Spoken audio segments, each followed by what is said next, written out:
Oi, peregrinos! Vamos continuar a resolução do simulado de número 3 da nossa isolada de previdenciário. Agora a gente recomeça a partir da questão de número 10. Vamos lá! Questão que trata do tema salário de contribuição. Em cada um dos itens seguintes, apresenta-se uma situação hipotética referente à aplicação do conceito de salário de contribuição, seguida de uma assertiva a ser julgada. Então, vamos lá, item por item. Maria, item 1. Maria, segurada empregada da Previdência Social, encontra-se afastada de suas atividades profissionais devido ao nascimento de seu filho, mas recebe salário maternidade.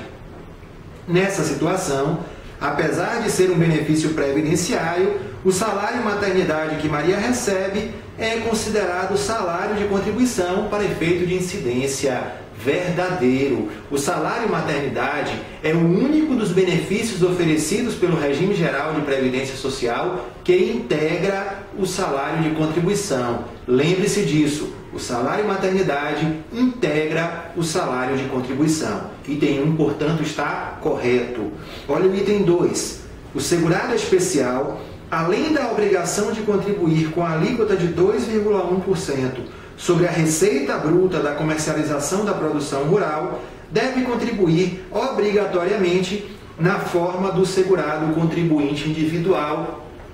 Esse item está errado. A gente sabe que a contribuição devida pelo segurado especial incide sobre a receita bruta de comercialização da sua produção rural. O percentual da contribuição previdenciária é de 2,1%. Essa é a contribuição devida pelo segurado especial, mas ele pode, olha o que eu estou dizendo, ele pode facultativamente recolher contribuições mensais sobre a sua remuneração da mesma forma que um segurado contribuinte individual. Essa contribuição não é uma obrigação para o segurado especial, é uma faculdade que ele tem. E qual a vantagem para o segurado especial de realizar esse recolhimento mensal com base no valor da remuneração, como se fosse um contribuinte individual? São duas as vantagens. Primeiro, ele passa a ter direito à aposentadoria por tempo de contribuição, porque, regra geral, o segurado especial não tem direito a esse benefício. Segunda vantagem, ele passa a ter o seu salário de benefício calculado da mesma forma que os demais segurados, ou seja, a média aritmética simples dos maiores salários de contribuição correspondentes a 80% de todo o período contributivo. Essa seria uma segunda vantagem. Por quê? Porque a gente sabe que, via de regra, para o segurado especial, o salário de benefício corresponde ao salário mínimo. Ok? Então o item 2 está errado, porque essa contribuição adicional ela não é uma obrigação do segurado especial, ela é uma faculdade. Bem, vamos lá para o item de número 3. As empresas devem recolher contribuição adicional destinada ao financiamento da aposentadoria especial e dos benefícios concedidos em razão do grau de incidência de incapacidade laborativa decorrente dos riscos ambientais do trabalho.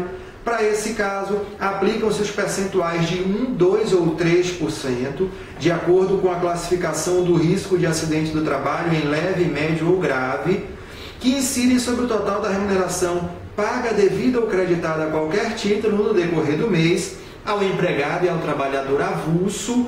Tudo correto até aí. A questão se refere à contribuição para o SAT-RAT, cujas alíquotas são de 1%, 2% ou 3%, a depender de qual seja o grau de risco de acidente do trabalho associado à atividade da empresa.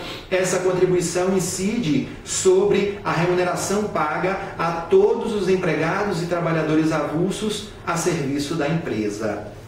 E olha só, essas alíquotas elas poderão ser reduzidas em até 50% ou aumentadas em até 100% em razão do desempenho da empresa em relação à respectiva atividade aferido pelo chamado fator acidentário de prevenção, o FAP. Verdade, o FAP ele é um mecanismo, ele é atribuído a cada empresa pela Previdência Social. Ele pode variar entre 0,5 e 2, e esse FAP vai ser multiplicado pela alíquota da contribuição para o SAT-RAT devida pela empresa. Como ele varia de 0,5 a 2, o que é que acontece? Ele pode reduzir em até 50%, na melhor das hipóteses, o FAP vai reduzir a contribuição para o SAT-RAT em até 50%, ou, na pior das hipóteses, ele vai elevar em 100%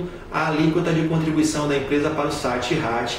E esse FAP é calculado em função de quê? Em função do desempenho da empresa no que se refere aos índices de frequência, gravidade e custo de acidentes de trabalhos ocorridos ali naquela empresa.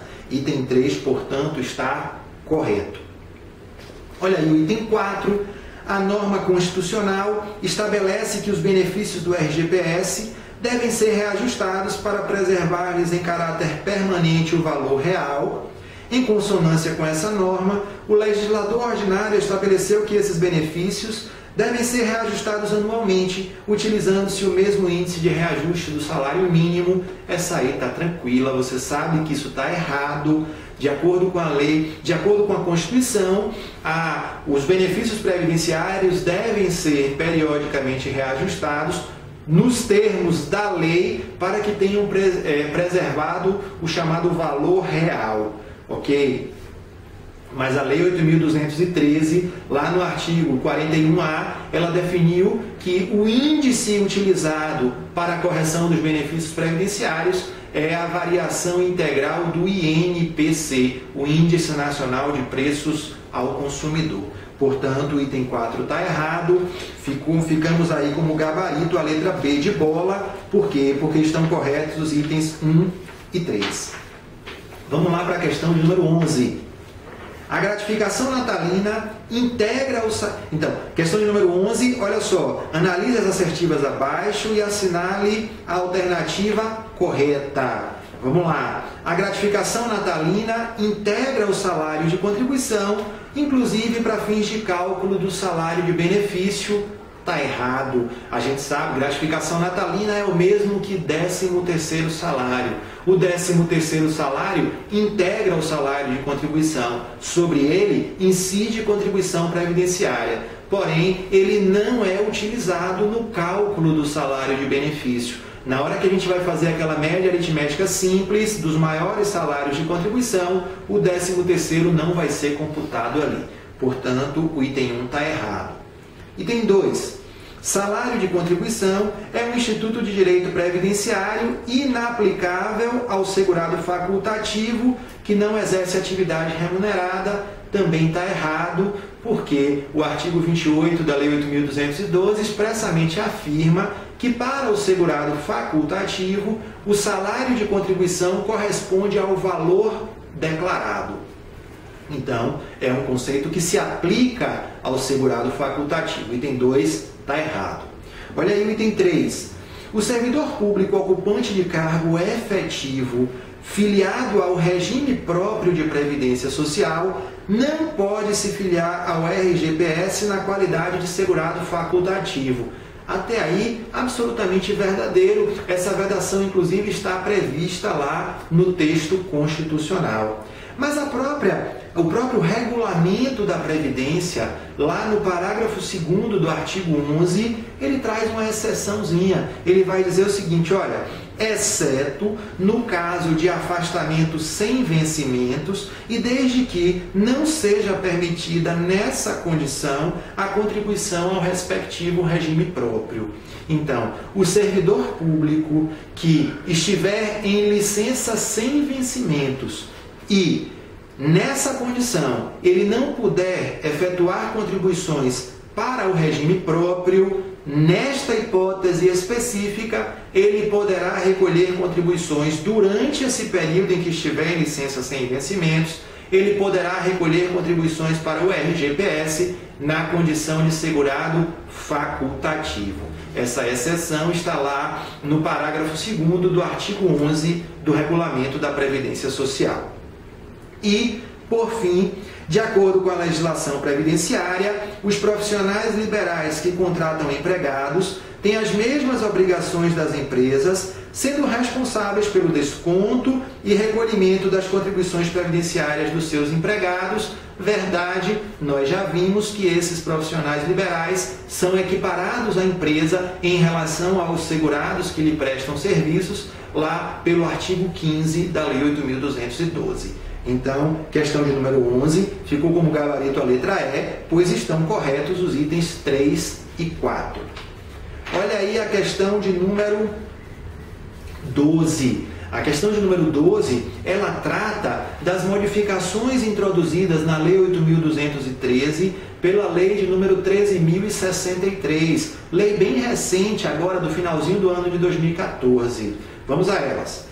O segurado em gozo de auxílio-doença está obrigado, sob pena de suspensão do benefício, a submeter-se a exame médico a cargo da Previdência Social, processo de reabilitação profissional por ela prescrito e custeado e tratamento dispensado gratuitamente, exceto o cirúrgico e a transfusão de sangue, que são facultativos. Verdade, aquela pessoa, o segurado que está em gozo de auxílio-doença, ele não pode deixar de comparecer às perícias médicas, aos exames. Se a perícia entender que ele deve se submeter a qualquer tipo de tratamento, ele está obrigado a se submeter. Claro, estamos falando de um tratamento prescrito e custeado pela Previdência Social, e existem duas exceções, que são exatamente a transfusão de sangue e o tratamento cirúrgico. Em relação a esses aí, o segurado não está obrigado a se submeter a esses tratamentos. Mesmo que ele não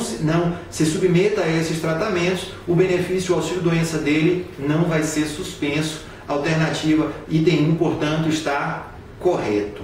Olha aí o item 2. O aposentado por invalidez e o pensionista inválido estarão isentos da obrigação de se submeter a exame médico a cargo da Previdência Social após completarem 60 anos de idade. Verdade, foi exatamente essa a modificação introduzida pela Lei 13.063. Observe que a dispensa a partir dos 60 anos, ela vale apenas para o aposentado por invalidez e o pensionista inválido. Isso significa dizer o quê? Que a pessoa que está em gozo de auxílio-doença, ela continua obrigada a se submeter aos exames médicos, aos tratamentos previstos pela Previdência Social, mesmo depois dos 60 anos. Como a gente acabou de ver, a dispensa existe apenas para o aposentado por invalidez e o pensionista inválido.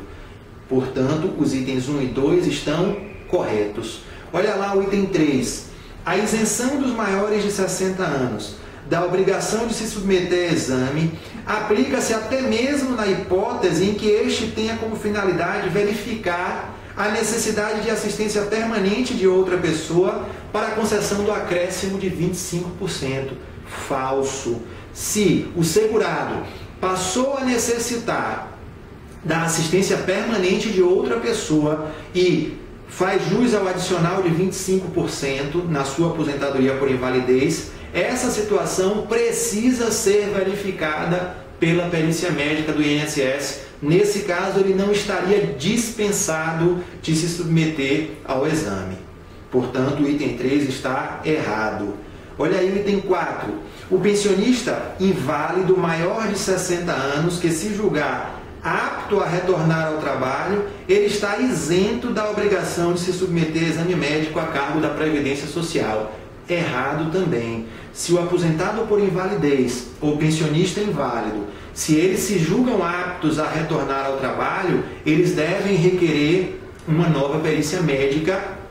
E aí sim, a perícia médica, constatando o retorno da capacidade ao trabalho, da capacidade de trabalho, eles estão aptos a retornar, a passar a desenvolver uma atividade remunerada. Lembrando que, se eles simplesmente passam a desenvolver atividade remunerada sem comunicar isso à Previdência Social e continuam recebendo o benefício ou a aposentadoria por invalidez ou a pensão por morte, eles estão recebendo o benefício indevidamente. Isso é crime, eles podem ser processados por conta disso e ainda terão que devolver à Previdência Social os valores indevidamente recebidos. Ok? Portanto, questão de número 12 ficou aí como gabarito a letra A, pois estão corretos os itens 1 e 2.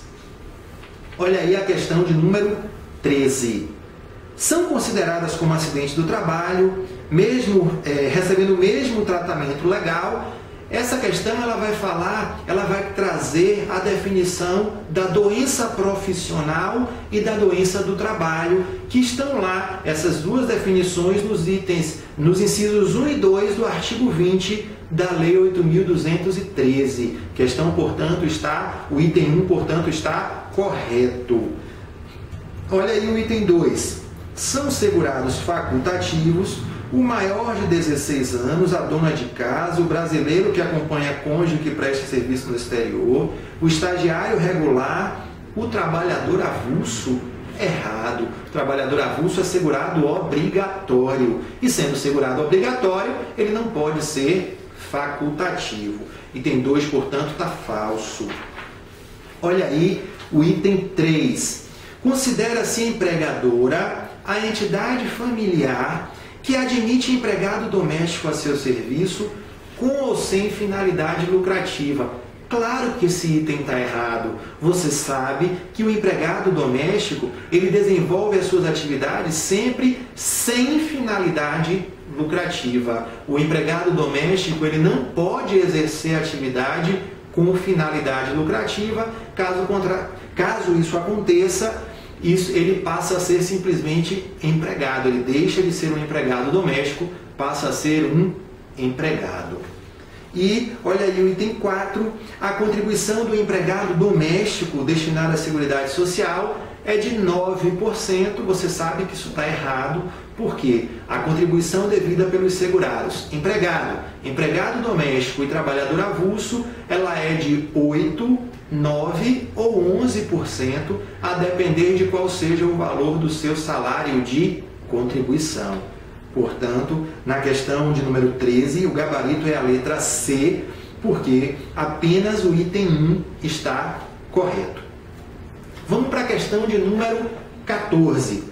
Assinale a alternativa que preenche corretamente a lacuna tracejada do enunciado abaixo.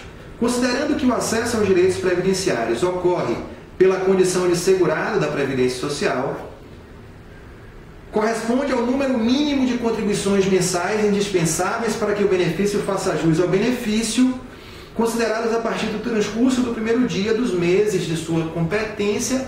Claro, essa é a definição de período de carência. Isso está lá no artigo 24 da Lei 8.213. Período de carência é exatamente isso. É o número mínimo de contribuições que se exige do segurado para que ele faça jus ao benefício. Questão 14, portanto, alternativa C. E a questão 15, olha só. Diana, ela está aposentada pelo RGPS e ela voltou a exercer uma atividade remunerada.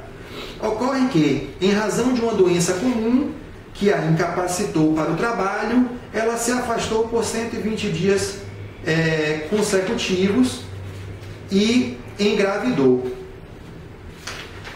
Nessa situação, não havendo direito adquirido e considerando a legislação previdenciária, veja, essa questão, ela trata da acumulação de benefícios. Esse ponto está lá disciplinado pelo artigo 124 da Lei 8.213. Eu vejo muitas pessoas com dúvidas no que se refere à acumulação de benefícios, mas a regra ela é bastante simples.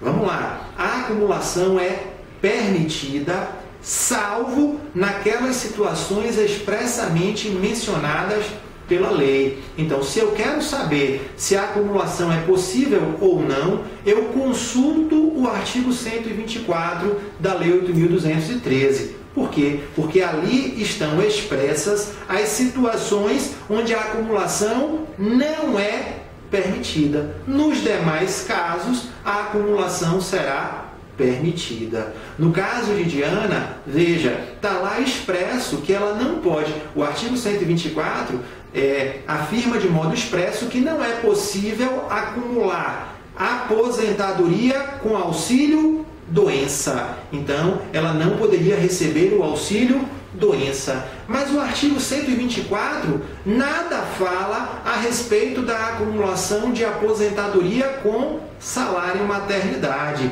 Ora, se isso não está previsto lá no artigo 124, é porque essa acumulação ela é permitida. Então, Diana poderia receber o salário maternidade. A rigor, o que é que acontece? O segurado aposentado que retorna à atividade, ele tem direito a receber quais benefícios? Ele tem direito a receber salário maternidade e também o salário família. Tá certo? Portanto, aí a questão de número 15 tem como gabarito alternativa D de dado. Bem, meus amigos, chegamos ao final desse simulado de número 3. Eu espero que você tenha gostado. Continue firme na sua caminhada. Tenho certeza que o estudo continuado é a receita para o sucesso. Vamos em frente e até o nosso próximo simulado.